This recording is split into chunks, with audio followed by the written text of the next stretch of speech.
ጤና ይስጥልን የከበረ ሰላምታችን በመላው ዓለም ሆናችሁ ቃል ስፖርት ዩቲዩብ ቻናላችንን ለምትከታተሉ ውድ አድማጮቻችን ሁሉ ይድረስ ብለናል። ከእናንተ ከሆነው ቃል ስፖርት ዩቲዩብ ቻናል ለዚህም ሰዓት መርጠን ያሰናዳላችሁን ስፖርታዊ ጥንቅሮች በቅደም ተከተል እያጋርናችሁ ቆይታ የምናደርግ ይሆናል። እስከ ፕሮግራማችን ፍጻሜ ቆዩ። ላይክ፣ ሰብስክራይብ፣ ሼር ማድረግ ዛሬም እንዳይረሳ ብለናል። በመረጃ ሰዓታችን ቆይታ ስታደርጉም በሀሳብ መስጫ ሳጥናችን ላይ ዛሬ በሚደረጉ ጨዋታዎችም ላይ ቅድመ ግምታችሁን እንደ ሁልጊዜው ልታጋሩን ትችላላችሁ። በመረጃ ሰዓታችን ውድ ቤተሰባችን አስቀድመን ሀገራዊ ጉዳዮችን እናነሳለን። በአህጉራችን የአፍሪካ ዋንጫ መርሃ ግብሮች ቀጥለው እየተካሄዱ ነው።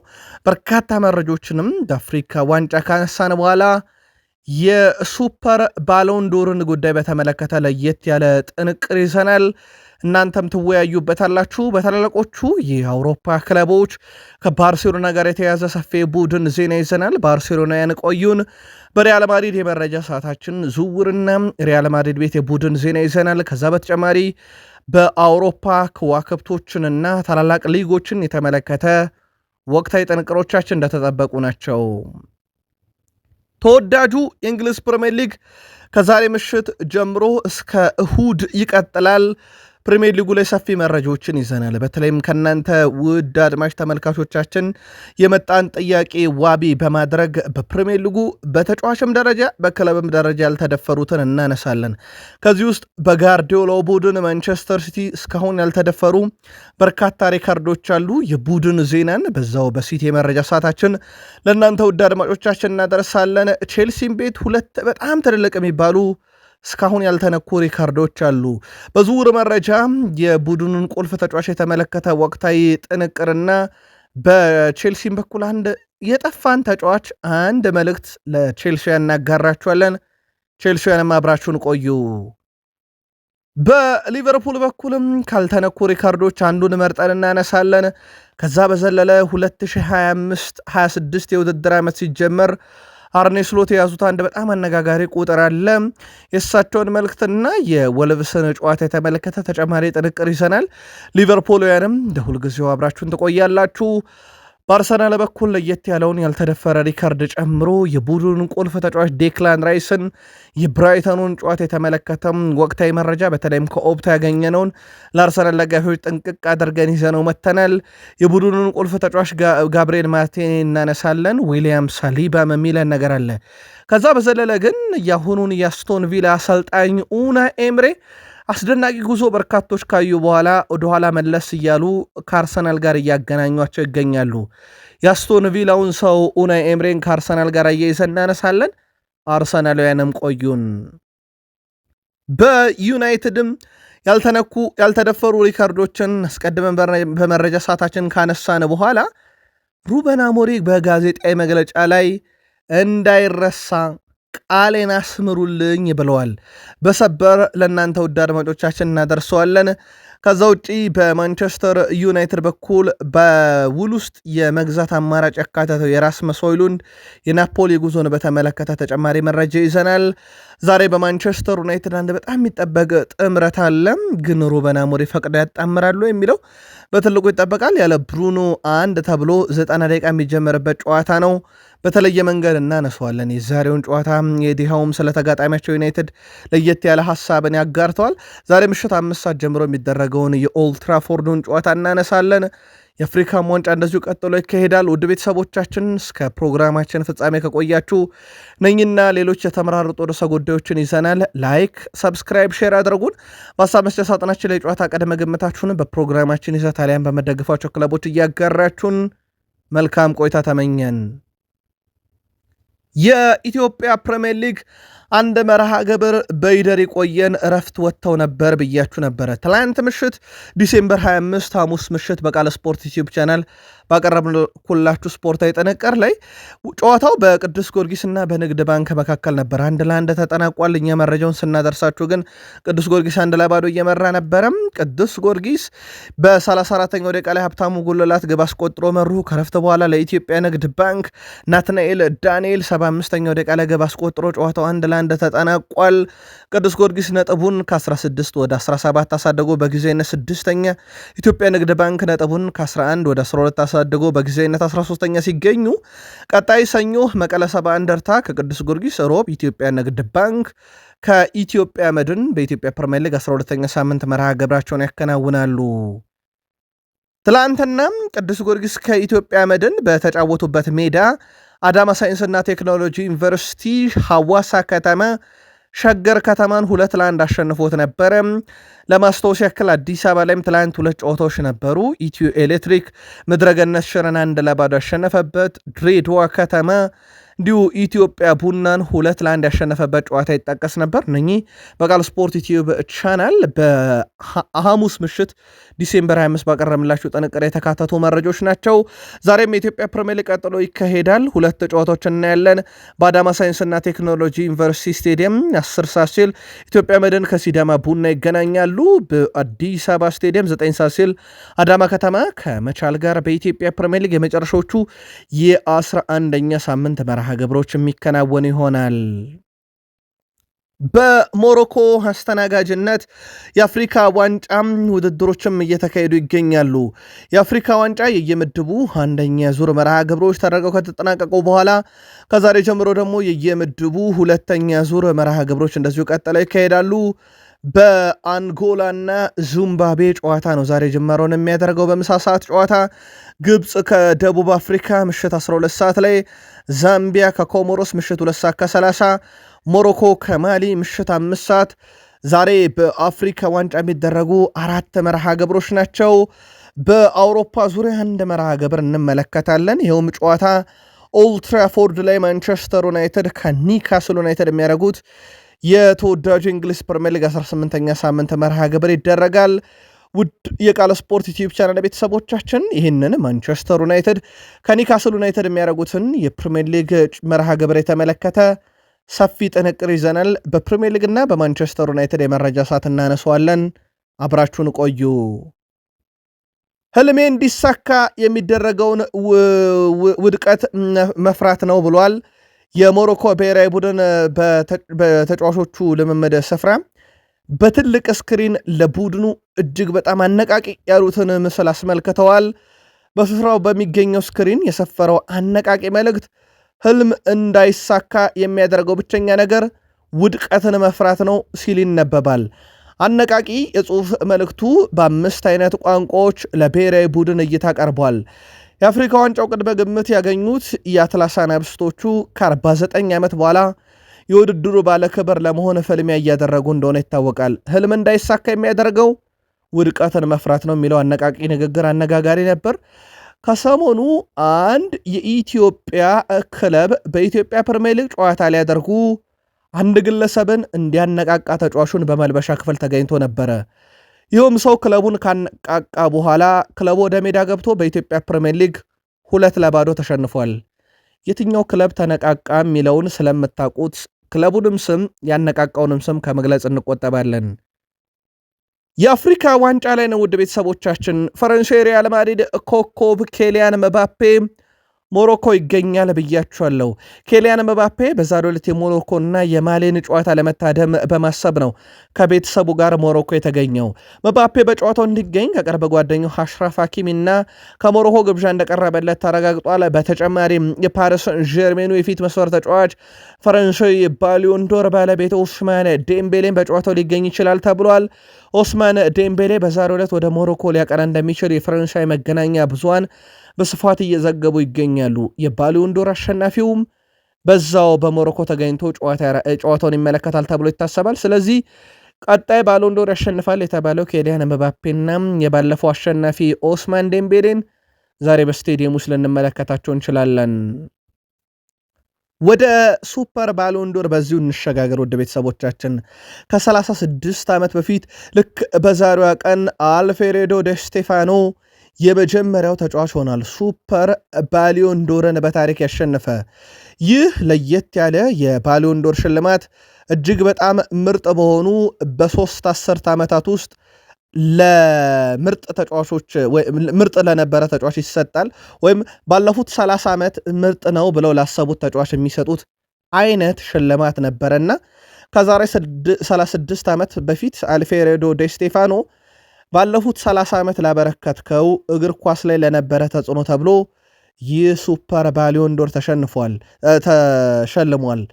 2029 ላይ ይህ ሽልማት ይሰጣል ተብሎ ይጠበቃል። ማን ሊወስደው ይችላል ግን ይሄንን? ሜሲ ወይንስ ሮናልዶ? ያለምንም ጥርጥር ከሁለቱ ያልፍም። የእናንተን ምልከታ ጻፉልን። ባርሴሎና 2025 የውድድር ዓመትን እጅግ በጣም አስደናቂ የሆነ የውድድር ዓመት እያሳለፉበት ተጠናቋል። በአጠቃላይ ግን 2025-26 የውድድር ዓመትንም ካየን የባርሴሎናን ያክል በአውሮፓ 5 ታላላቅ ሊጎች ነጥብ የሰበሰበ አንድም ክለብ የለም አሁንም። በባርሴሎና በኩል 46 ነጥቦችን ሰብስበው የላሊጋውም የአውሮፓ 5 ታላላቅ ሊግም መሪ ናቸው። ሪያል ማድሪድ በ42 ይከተላሉ። በጨዋታ በቁጥር በጣም ያንሳል። የባየር ሙኒክ ግን 41 ነጥብ ይዘው ሶስተኛ ናቸው። አርሰናል በ39 ነጥብ አራተኛ፣ አትሌቲኮ ማድሪድ በ37 ነጥብ አምስተኛ፣ ማንቸስተር ሲቲ በ37 ነጥብ ስድስተኛ፣ የፈረንሳዩ ክለብ ሌንስ በ37 ነጥብ ሰባተኛ፣ ስቶን ቪላ በ36 ነጥብ ስምንተኛ፣ ፓሪስ ጀርሜን በ36 ነጥብ ዘጠነኛ፣ ቪላሪያል በ35 ነጥብ 10ኛ።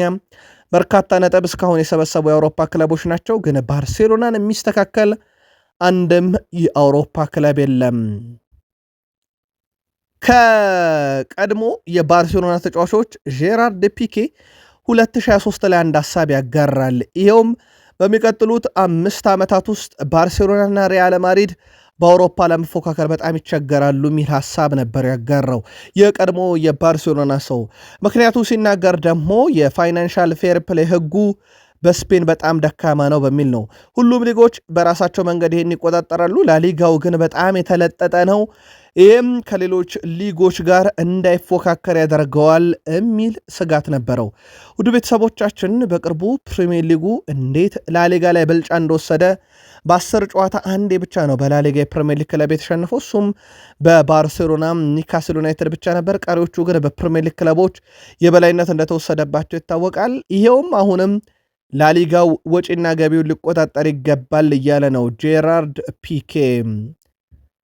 ሃንሲ ፍሊክ በባርሴሎና ቤት እስከ 27 የሚያቆይ ኮንትራት እንዳላቸው ይታወቃል። ሃንሲ ፍሊክ ሁዋን ላፖርታ የባርሴሎና ፕሬዚደንታዊ ምርጫ ካሸነፉ የስልጣን ዘመኑን ሊያራዝም ይችላል እየተባለ ይገኛል። ነገር ግን ሌላ ሰው ካሸነፈ የሃንሲ ፍሊክ ምናልባትም የመጨረሻ ዓመት ሊሆን ይችላል የሚሉ መረጃዎች አሁን በሞንዶ ዲፖርቲቮ በኩል በስፋት እየተነበቡ ይገኛሉ። ውድ ቤተሰቦቻችን ሃንሲ ፍሊክ እንዳልኳችሁ እስከ 2027 የሚያቆይ ኮንትራት ነው በባርሴሎና ያላቸው። ግን ከሁዋን ላፖርታ ጋር ብቻ ነው መስራት የሚፈልጉት እየተባለ ነው። ሁዋን ላፖርታ ምርጫውን ለማሸነፍ ቅድመ ሁኔታዎችን ሲያስቀምጡ የሜሲን ሐውልት እሰራለሁ ማለታቸው የቅርብ ጊዜ መነጋገሪያ ነበረ። ለማንኛውም ሁለተኛው ተወዳዳሪያቸው ደግሞ ሜሲን አስፈርማለሁ ብለው እንደመጡ ይታወቃል። ሃንሲ ፍሊክና ሁዋን ላፖርታ አብረው ይዘልቃሉ ወይንስ የመጨረሻ ዓመታቸው ይሆናል የሚለውን በቀጣይ በቅርብ ወራቶች ውስጥ የሚደረገውን ምርጫ ውጤት እንጠብቃለን። መረጃ የሞንዶ ዲፖርቲቮ ነው። ማርክ ጉዌ በበርካታ ክለቦች ይፈለጋል። አሁን ኤኤስፒኤን ይዞት በወጣው መረጃ መሰረት ለተጫዋቹ ቅርብ ከሆኑ ምንጮች ተጫዋቹ ሪያል ማድሪድን መቀላቀል ይፈልጋል። ነገር ግን ሪያል ማድሪድ እስከዚህ ሰዓት ድረስ ተጫዋቹን ማስፈረም እንደሚፈልግ በይፋ ያሳወቀው ነገር የለም። በእርግጥ ኢብራሂማ ኮናቴን ይፈልግ ነበር፣ አምና ከዝውውሩ ወጥቷል። ዲዮቴፔ መካኖን ይፈልግ ነበር፣ ከዝውውሩ ወጥቷል። በዚህ ሰዓት ላይ በዝርዝር ውስጥ ያለ ስመጥር ተከላካይ የለም በሪያል ማድሪድ በኩል። እናም በማርክ ጉዌ በኩል ክሪስታል ፓላስን ከጥር ጀምሮ ከፈለገው ክለብ ጋር ተደራድሮ በቀጣይ ክረምት ላይ በነፃ መልቀቅ ይችላል። ከጥር ጀምሮ ደግሞ ገዢ ክለብ ካለ ክሪስታል ፓላስ ገንዘብ ሊያገኝበት ይችላል። ግን ፓላስም ስለመሸጡ እርግጠኛ መኮን አልተቻለም እስከዚህ ሰዓት ድረስ። ተጫዋቹ ግን ልቡ ሪያል ማድሪድ እያለ ነው ይላል የኤስፔን መረጃ።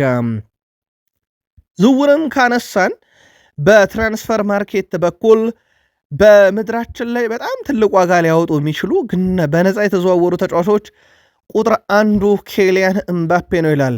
ይሄ ደግሞ በፍሎሬንቲኖ ፔሬዝ አግባቢነት ፓሪስ ሰን ዠርሜን በነፃ ያለቆ ሪያል ማድሪድ እንዲቀላቀል ያደረጉበት ነው። 180 ሚሊዮን ፓውንድ ፓሪስ ሰን ዠርሜን ከዚህ ዝውውር ማግኘት ነበረበት ይላል የትራንስፈር ማርኬት ዘገባ። ግን በነፃ የተፈጸመ ነው። ሜሲ ከባርሴሎና ወደ ፓሪስ ሰን ዠርሜን በነፃ ነው ያመራው፣ ግን እስከ 80 ሚሊዮን ዩሮ ወጪ ማድረግ የሚችል ነበር ብሏል። ጃንሉጂ ዶናሩማ ከኤስ ሚላን ወደ ፓሪስ ሰን ዠርሜን በነፃ ነው የሄደው። ጆርዲ አልባ ከባየር ሙኒክ ወደ ሪያል ማድሪድ፣ ስክሪነር ከኢንተር ሚላን ወደ ፓሪስ ሰን ዠርሜን፣ ሮቤርት ሌዋንዶስኪ ከዶርትመንድ ወደ ባየር ሙኒክ፣ ፖል ላቤሌ ፖግባ ከዩናይትድ ወደ ዩቬንቱስ፣ ዴቪድ ከሊዮን ወደ ዩቬንቱስ፣ እንደዚሁም ደግሞ ኬሲ ከፍራንክ ኬሲ ማለት ነው ከኤስ ሚላን ወደ ባርሴሎና፣ ሜምፊስ ዴፓይ ከኦሎምፒክ ሊዮን ወደ ባርሴሎና። እነኚህ በነፃ የተፈጸሙ ግን በጣም ውድ የነበሩ ተጫዋቾች ናቸው። ግን የኬሊያን ምባፔን ያክል በጣም ውድ ሆኖ በነፃ ዝውውር የፈጸመ የለም ይላል መረጃውን ከትራንስፈር ማርኬትን ያገኘ ነው።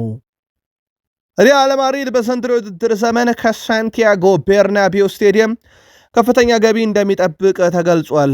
ሎስ ብላንኮቹ ከስቴዲየሙ ብቻ 400 ሚሊዮን ዩሮ ገቢ ያገኛሉ ተብሎ እንደሚጠበቅ ተረጋግጧል። ገቢ የሚገኘው የሙዚቃ ድግስ፣ ከጉብኝት፣ ከተለያዩ ዝግጅቶችና ሬስቶራንቶች መሆኑ ተዘግቧል። ክለቡ ከስቴዲየሙ የሚያገኘው ገቢ በ31 በመቶ ከፍ እንደሚል ሲገለጽ ሪካርዶን ይመዘገባል ተብሏል። ይህን የተረዱ አንዳንድ የአውሮፓ ክለቦች ከቅርብ ጊዜ ወዲህ ስቴዲየሞቻቸውን ወይ አድሰዋል ወይ በእድሳት ላይ ናቸው ወይ ለማደስ እቅድ ይዘዋል። ሳንቲያጎ ቤርናቢዮ ታዲያ በዓመት እስከ 400 ሚሊዮን ዩሮ ለሪያል ማድሪድ ወደ ካዝናቸው ገቢ ያደርጋል ተብሎ በዚህ ዓመት ይጠበቃል። ጀርመን ደርሰናል ውድ ቤተሰቦቻችን። ጀርመኔር ነው ግን አንድ ጀርመናዊ ሰው ለማንሳት ነው። በአሰልጣኝነት አሁን ላይ ውድ ቤተሰቦቻችን ረጅሙን ጊዜ በመንበረ ስልጣኑ የቆየው ፍራንክ ሽሜት ነው። ይህ በሃይደንሄም እያሰለጠነ የሚገኘው አሰልጣኝ 18ኛ ዓመቱን ይዟል። የፍራንክ ሽሜት ቆይታ በአሰልጣኝነት አሁን በአውሮፓ 5 ታላላቅ ሊጎች በጣም ረጅሙ ተብሏል። በአትሌቲኮ ማድሪድ እየሰለጠነው የሚገኙት ዲየጎ ሲሞኔ 14ኛ ዓመታቸውን ይዘዋል። በሲቲ ቤት መንበረ ስልጣኑ ላይ ጋርዲዮላ ለ9 ዓመታት ቆይተዋል። የአርሰናሉ ማይክል አርቴታ 6ኛ ዓመታቸውን ሲደፍኑ በ5ኛ ደረጃ ላይ ረጅሙ የአሰልጣኝነት መንበረ ስልጣን ላይ የቆዩት ማኑኤል ፔሌግሪኒ 5 ዓመት ይዘው ነው። እነኚህ በአውሮፓ 5 ታላላቅ ሊጎች በርካታ ዓመታትን በአሰልጣኝነት የቆዩ ናቸው። ምናልባት በቅርብ ዓመታት ውስጥ አሰልጣኞች በመንበረ ስልጣናቸው ረጅም ጊዜ እየቆዩ አይደለም፣ ወዲያው ከስኬት ጋር እየታዩ እየተሰናበቱ ነው። ፍራንክ ሽሜት ግን በሄደኔም 18ኛ ዓመታቸውን ይዘዋል።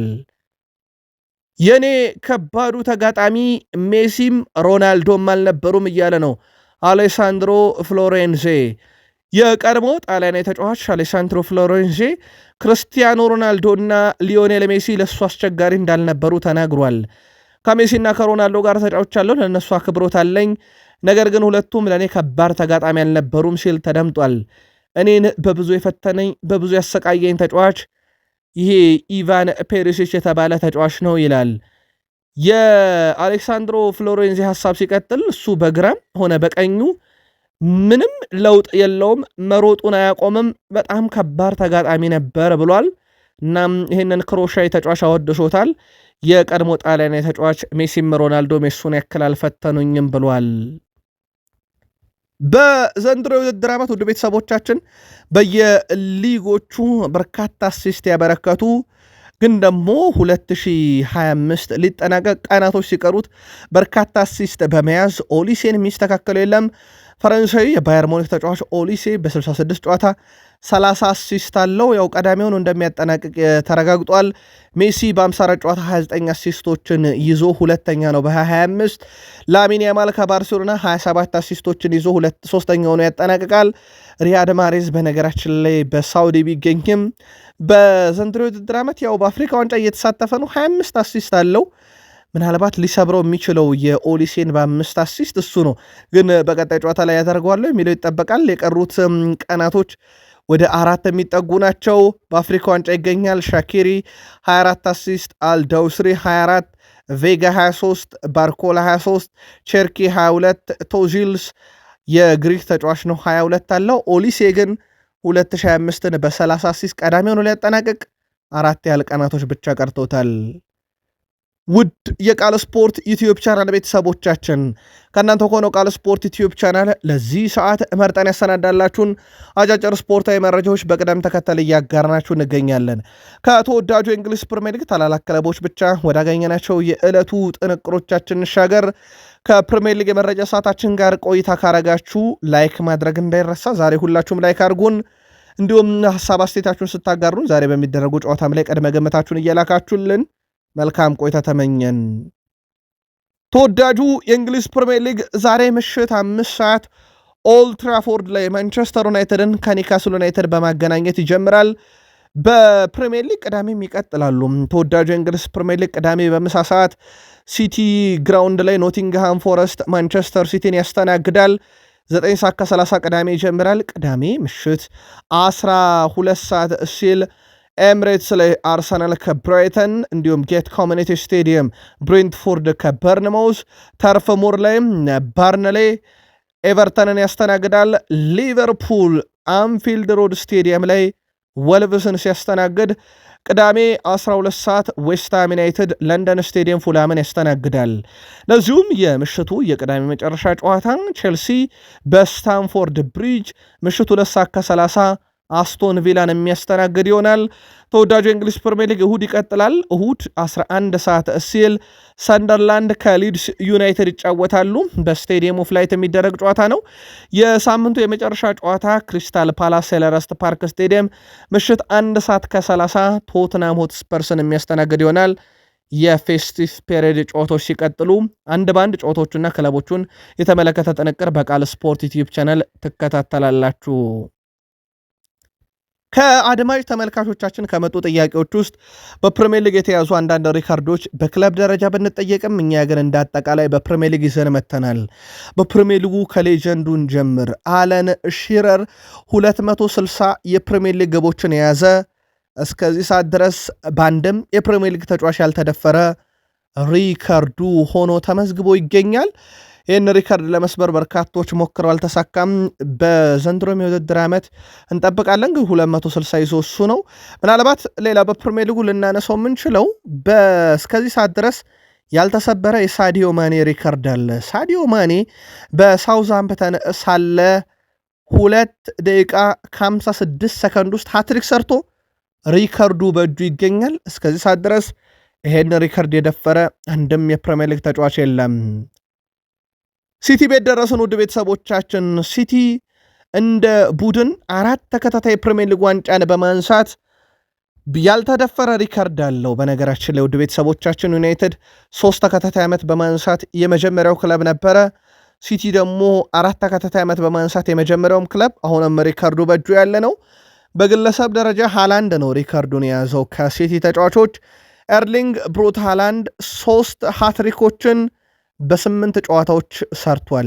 ይሄ በጣም አስገራሚ የሚባል ሪካርድ ነው። ወደ ቤተሰቦቻችን ለማስረዳት ያክል 8 ጨዋታዎች ውስጥ 3ቱ ጨዋታ ላይ ሃትሪክ ሰርቷል እንደማለት ነው። ይሄ በጣም አነጋጋሪ ሪካርድ አሁንም በሃላንድ የተያዘ ነው። ፔፕ ጋርዲዮላ በእግር ኳስ አሰልጣኝነታቸው 96 ተጫዋቾችን ወደሚያሰለጥኑት ክለብ ለማምጣት 2.51 ቢሊዮን ዩሮ ወጪ ያደርገዋል። ይሄ በአሰልጣኝነት ታሪክ ውዱ ነው። ውድ ቤተሰቦቻችን አብዛኛውን በሲቲ አውጥተውታል ተብሎ ይታሰባል። ጆዜ ሞሪኖ ለ134 ተጫዋች 1.99 ቢሊዮን ዩሮ፣ ካርሎ አንቸሎቲ ለ126 ተጫዋች 1.84 ቢሊዮን ዩሮ፣ እንዲሁም አሌግሪ ለ126 ተጫዋች 1.6 ቢሊዮን ዩሮ፣ ሲሚዮኔ ለ100 ተጫዋች 1.55 ቢሊዮን ዩሮ፣ አንቶኒዮ ኮንቴ ለ108 ተጫዋቾቻቸው ዝውውር 1.38 ቢሊዮን ዩሮ፣ ፔሌግሪኒ ለ113 ተጫዋች 1.3 ቢሊዮን ወጪ አስደርገዋል የሚያሰለጥኗቸውን ክለቦች። ኡናይ ኤምሪ አሁን በአስቶን ቪላ ይገኛሉ። 8ኛው ሰው ናቸው። እሳቸው ደግሞ ለ100 ተጫዋች 1.3 ቢሊዮን ዩሮ። ቶማስ ቱዌል አሁን እንግሊዝ ብሔራዊ ቡድን እያሰለጠኑ ነው። ለ73 ተጫዋች 1.22 ቢሊዮን ዩሮ። እንዲሁም ሉዊስ ኤንሪኬም 52 ተጫዋቾችን ለማስፈረም 1.22 ቢሊዮን ዩሮ በማውጣት ከ1 እስከ 10 አሉ። የሲቲውን ፔፕ ጋርዲዮላ ያክል ግን የሚያሰለጥኑትን ክለብ ለተጫዋች ዝውውር ወጪ ያስደረገ የለም። 2.5 ቢሊዮን ዩሮ ነው። በነገራችን ላይ 2 ቢሊዮን ዩሮ የቀረበ እንጂ የገባም አንድም አሰልጣኝ የለም። በቼልሲም ያልተደፈሩ ሪከርዶች እስካሁን ድረስ አሉ። ውድ ቤተሰቦቻችን ይኸውም ቼልሲ አንድን የውድድር ዓመት ዋንጫ ሲያነሳበት 15 የፕሪሚየር ሊግ ግብ ብቻ ተቆጥሮበታል። ይሄ በተወዳጁ የእንግሊዝ ፕሪሚየር ሊግ በ38 ጨዋታ ዝቅተኛውን ግብ በማስመዝገብ በታሪክ የተመዘገበ እስካሁን አንድም ክለብ ይህን ሪከርድ ያልደፈረ በቼልሲ ብቻ ተይዞ ያለ ነው። ሌላም ሪከርድ መጥቀስ እንችላለን። ውድ ቤተሰቦቻችን ቼልሲ ለ4 ዓመት ለ86 ጨዋታ በስታንፎርድ ብሪጅ ያልተሸነፈ ክለብ ነው። ይህም ሪከርድ ቢሆን በሰማዮቹ በክለቦች ዓለም ሻምፒዮኖቹ በቼልሲዎች ዘንድ ተይዞ ያለ ያልተደፈረ ሪከርድ ነው። እንዳልኳችሁ 86 ጨዋታ በስታንፎርድ ብሪጅ ያልተሸነፉም ነበረ። 4 ዓመት ነው እንዳጠቃላይ ያልተሸነፉት። ይሄ በጆዜ ሞሪኖ የአሰልጣኝነት ዘመን የነበረና በ2000ዎቹ አጋማሽ ላይ የነበረ ነው።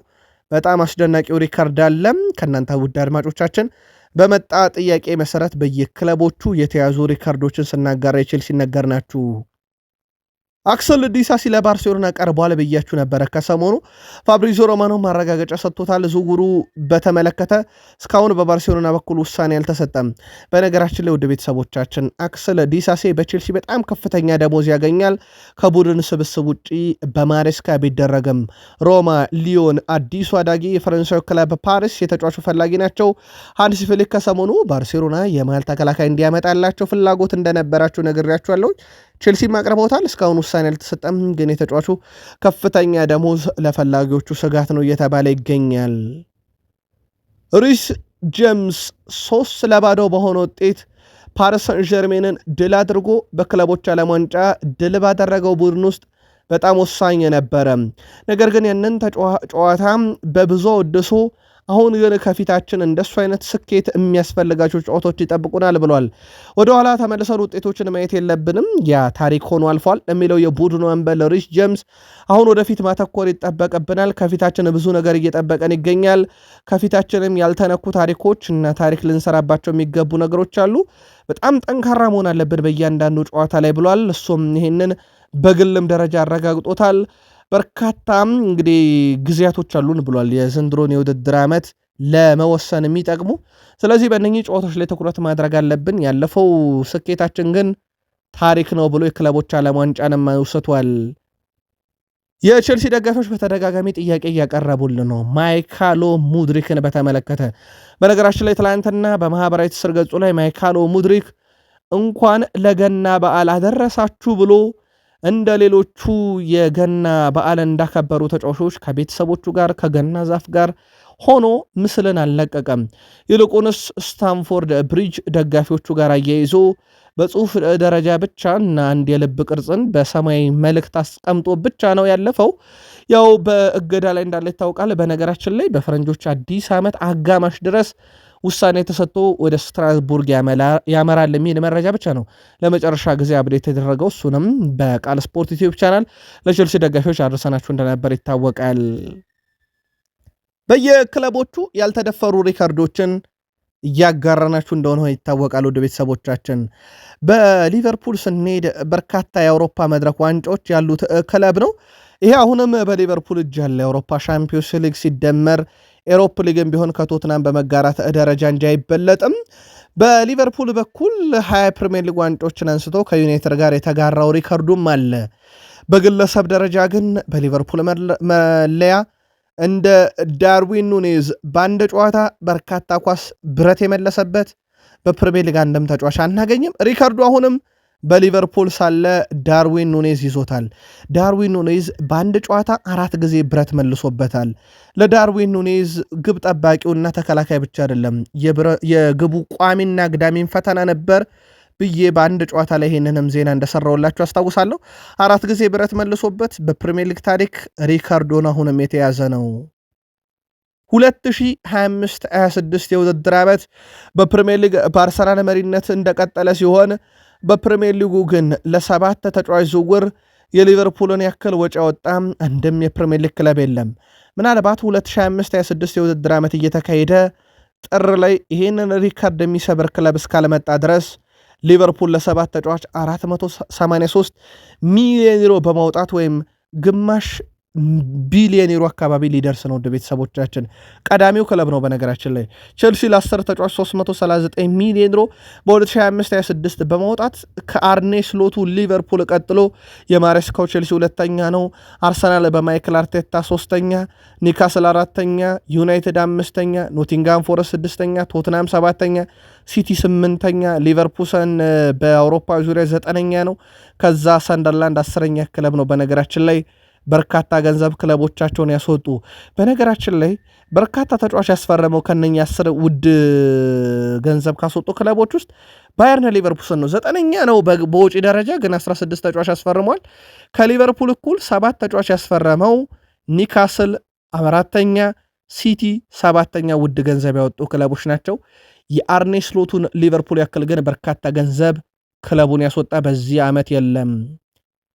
አርኔ ስሎት የገና ምኞታቸውን ለደጋፊዎቻቸው ከገለጹ በኋላ በገና ምኞቴ ላይ ግን ሌላ ምኞት ጥቀስ ካላችሁኝ ኢሳክ በፍጥነት ተመልሶ በቡድን ውስጥ ተካቶ ሲጫወት ማየት እፈልጋለሁ ብሏል። ኢሳክ ተመልሶ ለመጫወት ግን ረዘም ያለ ጊዜ ይወስድበታል። እሳቸው ራሳቸው ከቀዶ ጥገናው በኋላ እንዳረጋገጡት ቢያንስ ይህ የውድድር ዓመት ሳይጠናቀቅ በፊት ለሊቨርፑል ይጫወታል ነው ያሉት። ያ ማለት በፕሪሚየር ሊግ የመጨረሻ ጨዋታ ላይ ሊገኝ ይችላል የሚል ነው። ኢሳክ ከሰሞኑ ጉዳት አስተናግዶ ቀዶ ጥገና አድርጎ እንደነበር ይታወቃል። እሳቸው የገና ምኞታቸው በፍጥነት አገግሞ እንዲጫወት ነው ብለዋል። በሳምንቱ መጨረሻ በፕሪሚየር ሊግ ከምንጠብቃቸው የቅዳሜ የ12 ሰዓት ጨዋታ ውስጥ በአንፊልድ ሮድ ስቴዲየም ሊቨርፑል ከወልቭስ የሚያደርጉት ጨዋታ ነው። ይህን ጨዋታ በተመለከተ መረጃዎችን ትላንትም ሳደርሳችሁ የዲየጎ ጆታን ጉዳይ አንስቼ ነበር። ተጨማሪ መረጃ ወጥቷል። የዲየጎ ጆታን ለማሰብ በርካታ ነገሮች ይደረጋሉ ብለው ነበረ አርኔ ስሎት በሁለቱም ክለቦች በኩል አንፊልድ ላይ ጨዋታው ቢደረግም በዚህ መሰረት የዲየጎ ጆታ ልጆች ዴኒስ እና ዶዌሬት የቀድሞ ክለቦች ሊቨርፑልና ወልቭስ በቅዳሜ 12 ሰዓት ሲል በአንፊልድ ሮድ ስቴዲየም በሚያደርጉት የፕሪሚየር ሊግ ጨዋታ ላይ ከተጫዋቾች ጋር አብረው የሚገቡ ህፃናት በመሆን ተጫዋቾችን ያጅባሉ ተብሏል። ስለዚህ ሁለቱ ተጫዋቾች በወልቭስና በሊቨርፑል ከሚገቡ ህፃናት ውስጥ እንመለከታቸዋለን ተብሎ ይጠበቃል። በጨዋታውም ላይ ዲየጎ ጆታን የሚያስታውሱና የሚያስቡ ፕሮግራሞች ወይም መርሃ ግብሮች እንደዚሁ ይደረጋሉም ተብሏል። በአርሰናልም እስካሁን ያልተነኩ ያልተደፈሩ ሪካርዶች በፕሪሚየር ሊግ አሉ። የማይረሳው ኢንቪንሲብል ዋንጫ ነው። የአርሰን ቬንገርም የአርሰናልም የመጨረሻ የፕሪሚየር ሊግ ዋንጫቸው 49 ጨዋታን ሳይሸነፉ ያነሱበት ነበረ። በኋላም ላይ 49ኛው በኋላ ተሸንፈዋል። በእርግጥ አርሰናል በፕሪሚየር ሊግ ይሄንን ድል ማሳካቱን ተከትሎ ብቸኛው በፕሪሚየር ሊጉ በወርቅ ያሸበረቀ ዋንጫን የወሰደ ክለብ እንደሆነ ይታወቃል። ብቸኛውም ክለብ ነው በታሪክ በፕሪሚየር ሊግ። በእርግጥም ሌሎች ሊጎች ላይ ልናነሳ እንችላለን። በባየርን ሌቨርኩሰን በኩል በቅርቡ እናስታውሳለን። የጀርመን ቡንደስሊጋን በዣቪ አሎንሶ ስር ይሄን አሳክቶ ነበር ልያለን በርካቶችን ልናነሳ እንችላለን። በሞስኮ ስፓርታክ ፕራግ የመሳሰሉ ክለቦችን ልንጠቅስ እንችላለን። በፕሪሚየር ሊግ ግን የአርሰናልን ያክል ዋንጫ ያነሳ ሳይሸነፍ ማለት ነው 49 ጨዋታም ያልተሸነፈ ረጅሙ ጉዞ በአርሰናል ይገኛል። የአርሰናሉ የአማካኝ ስፍራ ተጫዋች ዴክላን ራይስ ኒካስል ዌስትሃም ዩናይትድ ለቆ አርሰናልን በረብጣ ገንዘቦች ከተቀላቀለ በኋላ በፕሪሚየር ሊጉ አርሰናል ከ90 በላይ ጨዋታዎችን አድርጎ 33 የግብ አስተዋጽኦ አለው። በነገራችን ላይ በዌስትሃም ዩናይትድ ያደረገው የጨዋታ ብዛት ወደ 204 ይጠጋል። ይሄም ከእጥፍ በላይ እንደማለት ነው። ዌስትሃም ዩናይትድ የተጫወተው ከአርሰናል አንጻር ካየ ነው፣ ግን በግብ ደረጃም ለእጥፍ የቀረበ ነው በአርሰናል በኩል ደግሞ። ስለዚህ በጥቂት ጨዋታ ለአርሰናል በርካታ የግብ አስተዋጽኦን ማበረከት ችሏል። ይኸውም ማይክል አርቴታም ተጫዋቹን በተለየ መንገድ አቅሙን ጨምሮ እንዲጫወት ማድረግና በተለይም ወደ ተጋጣሚ የግብ ክልል ተጠግቶ እንዲጫወት አድርገውታል። በዌስትሃም ዩናይትድ ሞር 6 ቁጥር ላይ ትኩረት አድርጎ ብቻ የሚጫወት ተጫዋች ነበርም። አሁን ግን ወደፊት ይጠጋል። በተለይም ቶማስ ፓርቴ እና አሁን ደግሞ ዙቤሜንዲ ትልቅ ከለላ የሚሰጡት ተጫዋች አድርገውታል። ኦፕታ በሳምንቱ በዕለተ ቅዳሜ የሚደረገውን የአርሰናልና የብራይተን ኤንድ ሆቭ አልቢዮንን የኤምሬትስ ጨዋታን በተመለከተ ለአርሰናል ቀደመ ግምቱን ሰጥቷል። 69.5 በመቶ የማሸነፍ ዕድልን የፕሪሚየር ሊግ የደረጃ ሰንጠረዥን በገና ዕለት እየመራ የሚገኘው አርሰናል ባለፉት 4 ማለትም በ2002 በ2007 በ2022 እና በ2023 የሊጉ አናት ላይ በገና ዕለት ቢያሳልፍም በአመቱ መጨረሻ ዋንጫን እንዳላሳካ ይታወቃል። አሁን ግን ዋንጫ ለማንሳት በጉዞ ላይ ብራይተንን 1 ብሎ ይጀምራል። ከገና በኋላ ብራይተን በፕሪሚየር ሊግ ውድድር ውስጥ ባለፉት 4 ጨዋታዎች ምንም አይነት እድል አላገኙም። ይህም እንግዲህ ካለፈው ዓመት መጋቢት እስከ ሚያዝያ ያህል 5 ጨዋታ ያለ ድል ከተጓዙ ጊዜ ጀምሮ ረጅሙ ነው። ይሄ አርሰናል ላይ ይሄንን ያለ ድል ጉዞ ያጠናቅቃሉ ወይንስ ኦፕታ እንዳለው አርሰናል 69.5% ቅድመ ግምት እንደተሰጠው የኤምሬትሱን ጨዋታ በበላይነት ይወጣል? ቅድመ ግምታችሁን አጋሩን። እኛ በመረጃ ሰዓታችን ተከታታይ መረጃ ይኖረናል። ማርቲን ሄሊ በትላንትናው ዕለት የገና ዕለት አንደኛ መሆናችን ጥሩ ሆኖ ሳለ ምንም ጫና የለውም፣ ዋንጫውን ለማሸነፍ አሁንም ዋናው ነገር ከፊት ያሉ ጨዋታዎችን ላይ ብቻ ትኩረት ማድረግ ነው ማለቱ ይታወቃል። በነገራችን ላይ በዛው ሀሳቡ ላይ 4 ዋንጫዎች እጃችን ላይ ያሉ፣ ለ4 ዋንጫ እንፋለማለን ብሏል። ፕሪሚየር ሊጉን አንደኛ ናቸው፣ ሻምፒዮንስ ሊጉን አንደኛ ናቸው፣ ኤፍኤ ካፕ 3ኛ ዙር ደርሷል። የካራቦ ካፕ በቀጣይ ከቼልሲ ጋር በስታንፎርድ ብሪጅ እና በኤምሬት የግማሽ ፍጻሜ ጨዋታን ያደርጋሉ። በሁሉም መድረክ ላይ ያሉ ለዋንጫ በጣም የቀረቡት በካራቦ ካፕ እንደሆነ ይታወቃል። ቼልሲ ከፊታቸው አለ። በቀጣይነት እንግዲህ የሻምፒዮንስ ሊግ የፕሪሚየር ሊግ እና የኤፍኤ ካፕ ዋንጫ እጃችን ላይ ያለ፣ ከፊት ያሉትን ጨዋታዎች ብቻ ማሸነፍ ሁሉንም ይወስነዋል ብለዋል። ዊሊያም ሳሊባም ሀሳቡን አጋርተዋል። ሁሉንም ዋንጫ የማሸነፍ አቅም ያለው ቡድን ያለን ብሏል። የመድፈኞቹ የኋላ መስመር ተሰላፊ ዊሊያም ሳሊባ አርሰናል ዋንጫዎችን ለማሸነፍ ጫፍ ላይ ያለ ቡድን ብሎታል።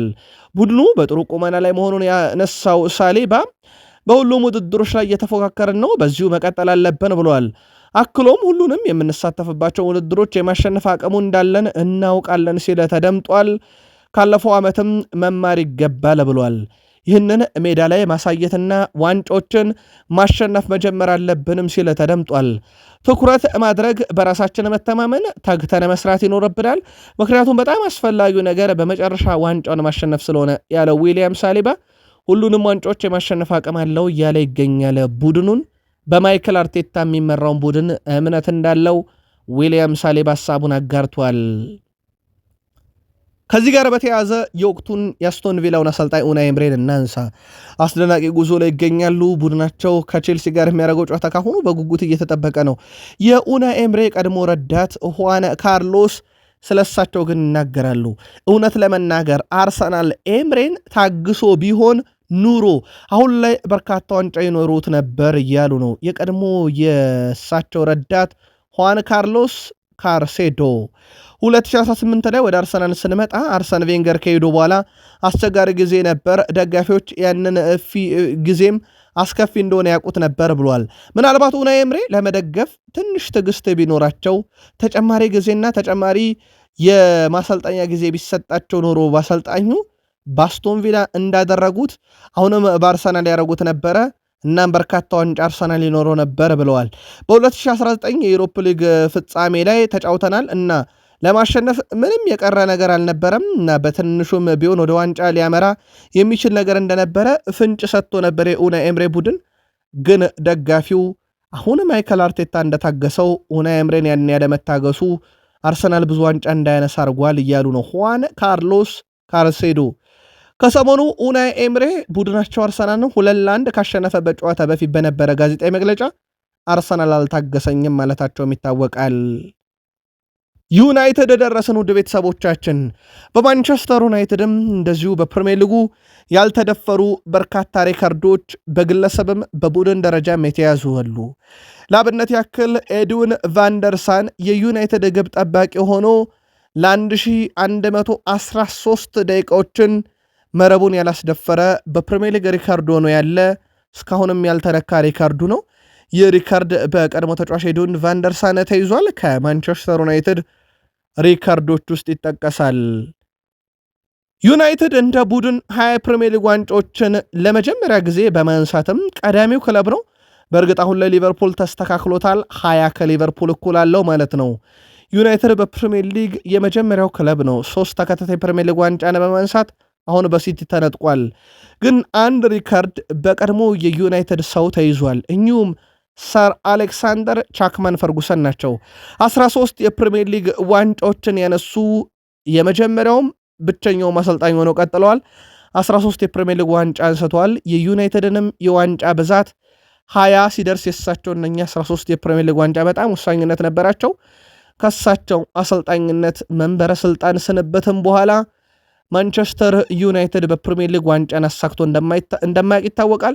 እሳቸው ለመጨረሻ ጊዜ ያነሱ ዩናይትድ ከዛ በኋላ የፕሪሚየር ሊግም ዋንጫ ያላነሳ አሰልጣኝም ያበረከተለት ክለብ ሆኖ አሁን ሌላ አሰልጣኝ ሩበን አሞሪም የሚባሉ ላይ እንደደረሰ ይታወቃል። ለማንኛውም የሰር አሌክሳንደር ቻክማን ፈርጉሰንን ሪካርድ አስታወስናችሁ። ሩበን አሞሪም የተናገሩትን ንግግር ፋብሪዞ ሮማኖ በሰበር ይዞት ወጥቷል። ስላቅ ወይንስ ከልባቸው የሚለው ሌላ ጉዳይ ነው። ሩበን አሞሪም ቃሌን ያዙት፣ ቃሌን አስምሩት፣ ጋዜጠኞች፣ የስፖርት ሚዲያዎች ሆይ እንዳይረሳ እያሉ ነው። ኮቢ ማይኖ የማንቸስተር ዩናይትድ ተስፋ ብለውታል። ማንቸስተር ዩናይትድ ወደፊት የሚገነባው በኮቢ ማይኖ ላይ ነው። ኮቢ ማይኖ የማንቸስተር ዩናይትድ የወደፊቱ ተስፋ ነው እያሉ ነው። ያን ሲሉ ከልባቸው እውነት በኮቢ ማይኖ ብቃት አምነው ወይንስ ኮቢ ማይኖ ያሁኑ አይደለም የወደፊቱ ግን ነው እያሉ ወይንስ ምን እያሉ ነው? የእናንተ ነገር ለመልከታ አጋሩን። እሳቸው ኮቢ ማይኖን ለምን አያጫውቱትም ሲባሉ እሱን ለማጫወት ብሩኖን ተጠባባቂ ማድረግ አለብኝ፣ ያ ደግሞ አይሆንም ብለው ነበር። አሁን በአስገዳጅ ሁኔታ ብሩኖም ሳይኖር ሲቀር እሱም እንደተጎዳ ይታወቃል። ትላንትና ግን እሳቸው ቃሌን እንዳትረሱ የወደፊቱ የማንቸስተር ዩናይትድ ተስፋ ኮቢ ማይኖ ነው ሲሉ ተደምጠዋል። ኮቢ ማይኖን ያስኮበለላሉ ከተባሉ ክለቦች ውስጥ ናፖሊ ይጠቀሳል። ራስሙስ ሆይሉንድን በውሰት ወስደዋል። የመግዛት አማራጭ አለ። ስኮት ማክቶሚኔንም ከዩናይትድ እንደገዙ ይታወቃል። ራስሙስ ሆይሉንድ ወደ ናፖሊ የሚያደርገው ቋሚ ዝውውር በናፖሊ ግን በአመቱ መጨረሻ ነው ከውሳኔ የሚደረሰው ተብሏል። ይህም ሊሆን የሚችልበት ከወጪና ገቢ ጋር በተያያዘ ናፖሊ አቅሙ ይወስኗል እየተባለ ነው። ናፖሊዎች ታዲያ በቀጣይ በአመቱ መጨረሻ የሚኖራቸው የገንዘብ አቅም ይህንን ዝውውር ለመፈጸም ወሳኝነት አለው ተብሎ ይታሰባል። ተጫዋቹ ግን በናፖሊ ካልፈረመ ዳግም በዩናይትድ ቤት እንመለከተዋለን ተብሎ አይጠበቅም። ዩናይትድ ቤት ቤንያሚን ሼሽኮን አስፈርመዋል። በተጫዋቹም በኩል በናፖሊ ደስተኛ ነው። ግን እንዳልኳችሁ በርካታ የጣሊያን መገናኛ ብዙሃን ስለ ቋሚነቱ እዚህ ሰዓት ላይ በፍላጎት ደረጃ ካልሆነ በስተቀር በፊርማ ደረጃ በአመቱ መጨረሻ ላይ ነው የምናውቀው የሚል መረጃን ይዘው ወጥተዋል። የማንቸስተር ዩናይትዱ አሰልጣኝ ሩበን አሞሪም በጋዜጣዊ መግለጫቸው ላይ ካዝሜሮን በተመለከተ ሀሳባቸውን ያጋርተዋል። ካዝሜሮ ልምምድ በየቀኑ እንዴት እንደሚሰራ ብትመለከቱት ለምን 5 የአውሮፓ ሻምፒዮንስ ሊግ ዋንጫዎች እንዳሉት ትረዳላችሁ ሲሉ ተደምጠዋል። እሳቸው በአንድ ወቅት በቡድኔ ውስጥ ቋሚ 11 ለመሆን ለማንም ዋስትና አልሰጥም፣ በልምምድ ቦታ ላይ ብቻ የማይሆነው ቋሚ የሚያደርጋቸው ማለታቸው ይታወቃል። ከዚህ ውስጥም ካዜሜሮ ተጠባባቂ ወንበር ላይ ተቀምጦ የነበረ ግን በልምምር ላይ በሚያሳያቸው ብቃት ተደንቀው ለገበያ ይቀርባል የተባለን ተጫዋች ለቋሚ 11 እንዳበቁት ይታወቃል። እሳቸውም በዚሁ ምክንያት እንደሆነ ይናገሩ ነበረ። ትላንትና ይህን ሀሳብ ደግመውታል። ካዜሜሮ ቋሚ የሚሆነው በልምምር ላይ ምርጥ ስለሆነ ነው፣ ይሄም 5 የአውሮፓ ሻምፒዮንስ ሊግ ዋንጫ ባለቤት የሆነው ለዛ ነው ብሏል። በርካታ ዩናይትዳውያን ግን 5 የአውሮፓ ሻምፒዮንስ ሊግ ዋንጫዎችን አሳክቶ ዋንጫን ጠግብ ያለ ሰው ለዩናይትድ እንዴት ያስፈልጋል ብለው ከዝውውሩ ጅማሮ ጀምሮ ሲተቹት የነበረም ግን አሁን በወቅታዊ ብቃት ላይ ደግሞ ያለ ካዜሜሮ ዩናይትድ ነገሮች የሚቸግሩት እንደሆነ ይታወቃል። በዛሬው ጨዋታ ላይ ከቅጣት መልስ ካዜሜሮ ለዩናይትድ በቋሚነት ይሰለፋል ተብሎ እንደዚሁ ይጠበቃል። ዩናይትድ 90 ደቂቃን ያለ ብሩኖ አንድ ብሎ ዛሬ ይጀምራል። 45 ደቂቃን በአስቶን ቪላ ጨዋታ ተጫውቷል። በ90 ደቂቃ ደረጃ ግን ዛሬ አንድ ብሎ ይጀምራል። ከብሩኖ ጉዳት በኋላ ያለ ብሩኖ ፈርናንዴዝ። በእርግጥ የዛሬ ጨዋታ ብቻ አይደለም ውድ ቤተሰቦቻችን፣ ቀጣይ ከወልቭስ፣ ከሊድስ፣ ከበርንሌ፣ ከብራይተን ሲጫወቱ የለም። ከሲቲ ጨዋታ ጃንዋሪ 17 ላይ ይመለሳል ተብሎ የሚጠበቅ ነው። ታዲያ ማን በቦታው ይሰለፍ በሚለው ላይ ያው ኮቢ ማይኖን በጉዳት ስለሌለ ዛሬ በአማካኝ ስፍራ ላይ ከዚህ ቀደም ከካዜሜሮ ጋር ይጣመር የነበረው ብሩኖ ፈርናንዴዝ የለም። ማኑኤል ኡጋርቴ ተመሳይ ፎርም ያለው ተጫዋች ነው። በዛ ላይ ቋሚ ሆኖ ከተሰለፈ ዩናይትድ ድል እንደሌለው ይታወቃል። ምናልባትም በዛሬው ጨዋታ ላይ በመሃል ሜዳ በ6 ቁጥር ቦታ ሌሳንድሮ ማርቲኔዝን ሩበን አሞሪም ሊጠቀሙ ይችላሉ ተብሎ የሚጠበቅ ሆኗል። በርካታ ዩናይትድ የቅርብ ምንጮችም በተለይ እሳቸው ተጫዋቹን 1-2 ጊዜ ሞክረውታልና ይህን ተጫዋች ሊጠቀሙበት ይችላሉ የሚሉ መረጃዎችን እየወጡ ነው። ጨዋታው ምሽት 5 ሰዓት ይጀምራል። ግን ዩናይትዶች ዛሬ ከካዜሜሮ ጋር በጥምረት ደረጃ ማንን ማየት ትሻላችሁ? ካዜሜሮ ቅጣቱን ጨርሶ ዛሬ ጨዋታ እንደሚያደርግ ይታወቃል። ኤዲሃው በስታቲክስ ደረጃ ከተመለከትን ካለፈው ዓመት ጠንካራውን ቡድን ዛሬ ዩናይትድን እንገጥማለን ብለዋል። በጣም የተደራጀ ተወዳዳሪ ቡድን ሆኖ መጥቷል የሚሉት እሳቸው በገና በዓል ወቅት ደግሞ ባሉ ጨዋታዎች ላይ ዩናይትዶች በጣም ጠንካራ ናቸው፣ ታሪካቸው ያንን ያሳያል ብለዋል። በእርግጥ ከዚህ ቀደም ስንገጥማቸው እነሱን ለመርታት ብዙ አንቸገርም ነበር። በአሁኑ ጊዜ ግን በትንሹም ቢሆን ድባቡ የተለየ ነው።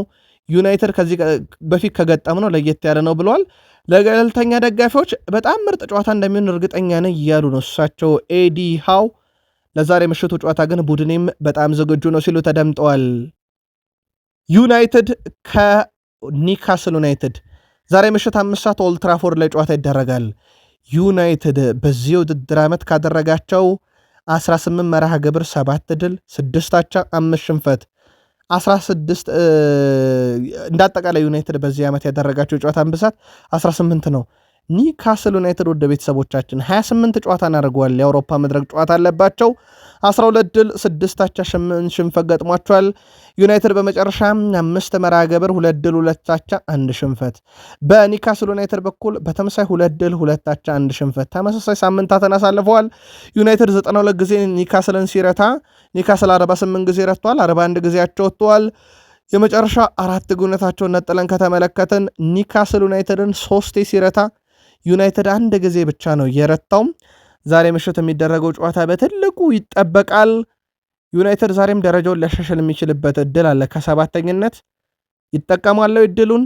ዛሬ ምሽት 5 ሰዓት ጨዋታው ይጀምራል። ቅድመ ግምታችሁን ላኩልን። በኢትዮጵያ ፕሪሚየር ሊግ 9 ሰዓት ላይ አዳማ ከተማ ከመቻል፣ 10 ሰዓት ላይ ኢትዮጵያ መድን ከሲዳማ ቡና 11ኛ ሳምንት የመጨረሻ ጨዋታ።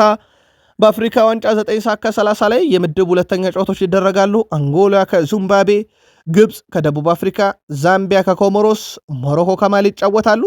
እነኚህ ጨዋታዎች ከ9 ሰዓት ከ30 እስከ ምሽት 5 ሰዓት ጀምሮ የሚደረጉ ናቸው። በእንግሊዝ ፕሪሚየር ሊግ ምሽት 5 ሰዓት በማንቸስተር ዩናይትድ እና በኒካስል መካከል ጨዋታ ይደረጋል። ትላንትና በኢትዮጵያ ፕሪሚየር ሊግ ኢትዮ ኤሌክትሪክ ምድረገነት ሽረን 1-0፣ ሐዋሳ ከተማ ሸገር ከተማ 2-1፣ ድሬዳዋ ከተማ ኢትዮጵያ ቡናን 2-1 እና ቅዱስ ጊዮርጊስ ከኢትዮጵያ ንግድ ባንክ 1-1 ያጠናቀቁ ጨዋታ ይጠቀሳል።